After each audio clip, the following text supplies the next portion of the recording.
Welcome back to the Deep Dive. If you've been following along, you know we've been tracking Dialog Group quite closely. We certainly have. First, we looked at their Q2 FY2025, which, well, it dropped a bit of a bombshell, didn't it? Their first big loss in, 25 years? That's right. A real shock to the system for many observers. Then last quarter, Q3, we saw things starting to look up. A definite recovery, which was, honestly, quite promising. Showed some real resilience. It really did. A crucial pivot after that loss. It showed they could adapt under pressure. Absolutely. So now, here we are, ready for the next chapter. We're diving into their Q4 FY 2025 report and the full fiscal year results. That's for the year ending June 30, 2025. Our mission today, to see how this Malaysian energy giant is navigating the ongoing challenges and maybe seizing some new opportunities, building on what we've already discussed. We'll unpack the latest financials, look closely at how the different parts of the business are doing, and try to gauge their strategic direction. Exactly. So if you're keeping tabs on the energy sector, or you're just interested in how a major company handles tough times and bounces back, or how they adapt in this, constantly changing global energy scene, then this deep dive should give you some valuable insights. let's get into it. Okay, let's kick things off with Q4 FY 2025, the quarter ending June 30th. What are the headline numbers telling us? Well, interestingly, Dialog Group's net profit after tax for Q4 actually grew. It was up 6.5% year-on-year. Okay. Came in at RM 147.4 million ringgit. And almost all of that, RM 147.384 million, was attributable to the owners. Wow. Okay, 6.5% profit growth year-on-year. That's definitely a positive signal, especially after, the rough patch they went through. But hang on a second. The revenue actually fell quite significantly, too, down 24.9% year-on-year to RM 608.3 million. That's right. So profit up, revenue down. How does that work? Seems a bit counterintuitive. It does at first glance, but that's where it gets interesting. It really highlights the structure of their business. The improved profit wasn't driven by just selling more stuff. It came from a few key areas. Strong contributions from operations, both in Malaysia and internationally, and also a really healthy share of profits coming in from their joint ventures and associates. So the JVs played a big part. Exactly. It demonstrates the strength of having that diversified model. They aren't just reliant on one income stream. That makes sense. So if we compare this Q4 to the previous quarter, Q3 FY 2025, what does that tell us about the momentum? Is the recovery holding? Yes, it looks like it. Compared to Q3, the picture is even clearer.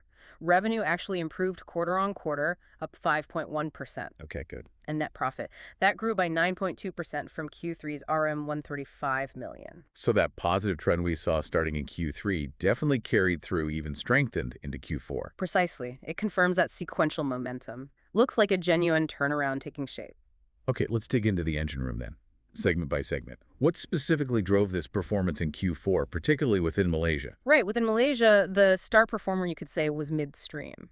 Their tank storage facilities. Exactly. Those reported higher earnings, mainly because occupancy rates were really healthy. We've talked about this before, that midstream business is like their anchor, isn't it? Providing steady, predictable income. Absolutely. It's their bedrock. High barriers to entry, strategic locations. It gives them that cushion when other parts of the business face headwinds. It's core to their competitive advantage. Okay.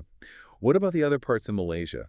Upstream and downstream, how did they fare in Q4? Well, upstream saw lower contributions compared to the same quarter last year. Why was that? Mainly due to a scheduled maintenance shutdown, and also oil prices were a bit lower than the year before. Right. But downstream, now this is interesting, downstream actually showed positive contributions in Q4. Now that is significant. Yeah. Because downstream was a major pain point, right? That's where those big EPCC losses came from in Q2. Exactly.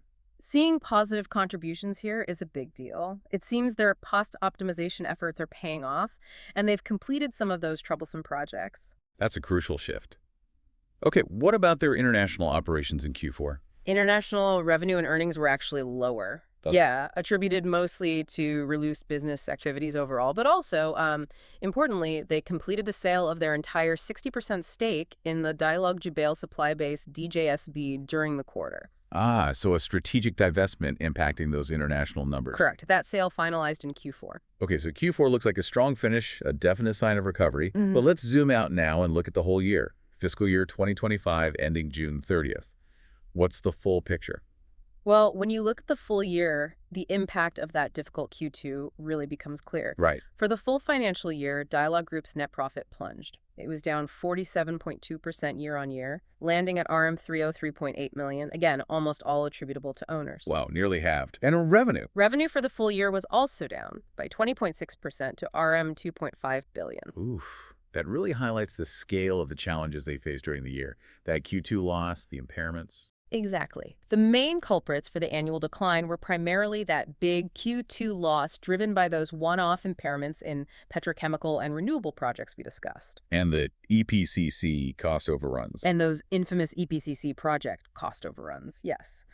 Plus, there was a reduced share of profits from some joint ventures, particularly that recycled PET pellets JV, which, as we noted before, actually ceased production. So, a combination of factors hitting the bottom line hard over the full year. A tough year overall, no doubt about it. Yet, despite that significant profit drop for the full year, I noticed they still declared a final dividend. They did. They proposed a final dividend of 1.8 sen per share for Q4. Oh. That brings the total dividend for the whole of FY2025 to 3.1 sen per share.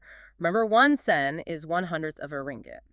Right. What's interesting about the payout ratio? Well, that total dividend represents a payout ratio of 58% of the profit attributable to shareholders. 58%. Isn't their policy usually lower? It is. Their stated policy is at least 40%. So paying out 58% in such a challenging year, well, it suggests continued confidence in their future cash flow and performance. A signal to shareholders. A commitment to shareholder returns even when profits are down.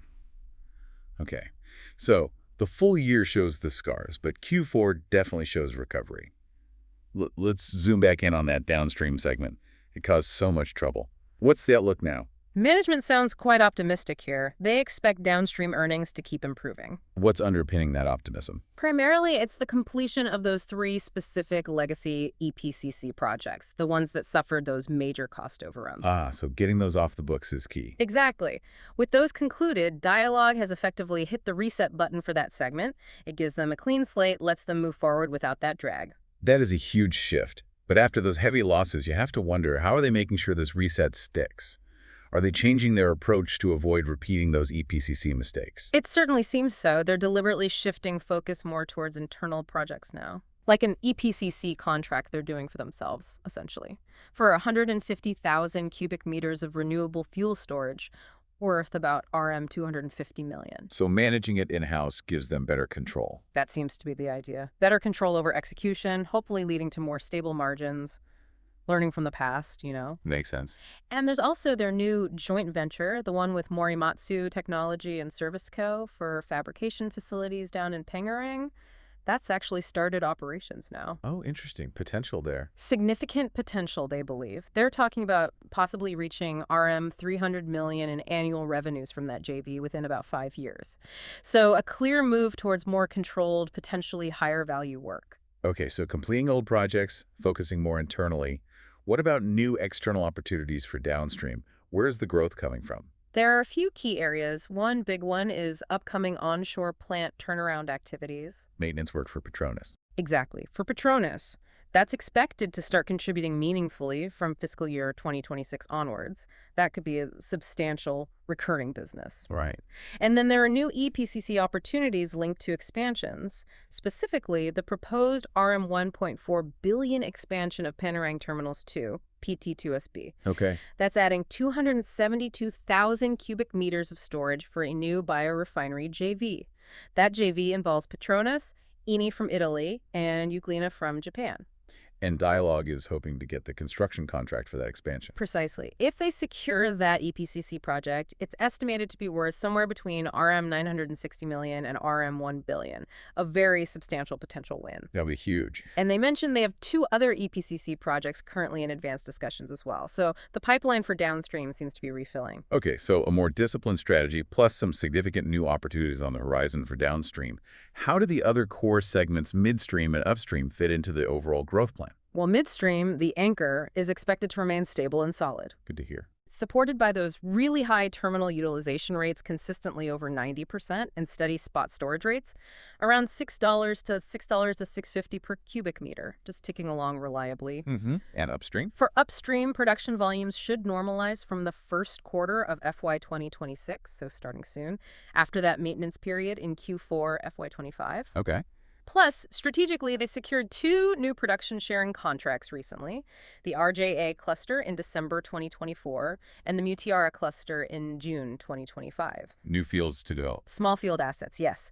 And importantly, they signed an MOU with Petronas just last month, July 2025, specifically to accelerate the Mutiara cluster development. Try to get gas flowing sooner? Exactly. They're targeting a first gas date earlier than the original Q1 2029 plan, so pushing to bring that new production online faster. Okay. So we often talk about Dialog's financial moat, the competitive advantage they have. Yeah. How do all these latest developments, the downstream turnaround, the strategic investments, how does that affect the strength of their moat? Yeah, that's a good question. The latest updates still reinforce the view that they have a narrow economic moat. Primarily in midstream. Primarily centered on that midstream business, yes. Those strategically vital tank terminals, especially Pengerang, they provide that stable, recurring revenue. And the barriers to entry, the costs, the expertise needed are very high. That's the core of their moat. But in this energy world that's changing so fast, and with downstream still, recovering, is a narrow moat just in midstream really enough for the long haul? Does it guarantee stability and growth? That's the critical question, isn't it? While that midstream moat is robust, you're right, the landscape is evolving rapidly. Is it enough on its own? Probably not indefinitely. Which brings us to things like their move into renewable storage, right? Is that about broadening the moat? Okay, yeah. That venture into renewable fuel storage at Dialog Terminals Langsat, Phase 3, is definitely a strategic move in that direction. Phase 1 is already up and running since February 2025. And they've got a big Phase 2 expansion planned, 150,000 cubic meters of capacity. Crucially, 100,000 cubic meters of that is already dedicated to EcoSeries Limited, expected by September 2026. So securing long-term contracts there is key. Absolutely. If they can lock in more long-term deals in this growing renewable fuels market, it could significantly broaden their moat over time. It positions them for the low-carbon transition. It's like future-proofing the business somewhat.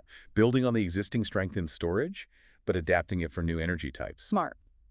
So given this whole picture, the tough year, the Q4 recovery, these strategic moves, what are analysts saying now? Well, taking one example, CIMB Securities has kept their buy call on Dialog, target price unchanged at RM2.52 per share. And their reasoning. They point to what they call an undemanding valuation, trading at about 18.7 times estimated FY27 price to earnings. Which is low compared to historical levels. Yeah, they note that's a significant discount, about 28% to its 5-year average PE ratio. So they see value there. They see potential upside, especially if that downstream recovery really takes hold and these new projects like the PT2SB expansion come through. And management itself. Management is expressing optimism. They're looking for positive performance in fiscal year 2026. Okay. It certainly sounds like a company that's navigated some very choppy waters. Yeah. But seems to have a clearer course charted now with a definite strategy in place. I think that's a fair assessment. They're not just reacting anymore. They seem to be proactively shaping their path forward with these strategic initiatives. Right. And that brings us towards the end of this deep dive. We've really unpacked Dialog Group's Q4 FY 2025 results, looked at how they're bouncing back from some pretty significant hurdles, and how they're positioning themselves now for future growth across all their main segments, upstream, midstream, and crucially downstream. Yeah, key takeaways for you are that surprising Q4 profit jump despite lower revenue, the vital turnaround signs in the downstream business after those earlier losses. And how that core midstream business continues to be that incredibly resilient foundation for them. Plus, those strategic moves into renewable fuel storage and securing new upstream contracts, clear signs they're looking to the future. So it really feels like Dialog has been on a journey this past year, a reset perhaps. But looking at everything, that historic loss in FY 2025, balanced by the strong Q4 recovery and these clear strategic plans, here's something to think about. Go on. How do you personally weigh those undeniable short-term challenges and the turnaround efforts against their potential for truly sustainable long-term growth, especially in a global energy sector that just keeps transforming? Is this recovery simply getting back on track? Or are we seeing the beginnings of a genuine reinvention for Dialog Group? That really is the million-dollar question, isn't it? Evaluating whether this pivot is just recovery or something more fundamental. Their ability to execute on these new strategies, particularly in downstream and renewables, while maintaining midstream stability, that will likely define their success over the next 5 to 10 years. It's definitely one to keep watching.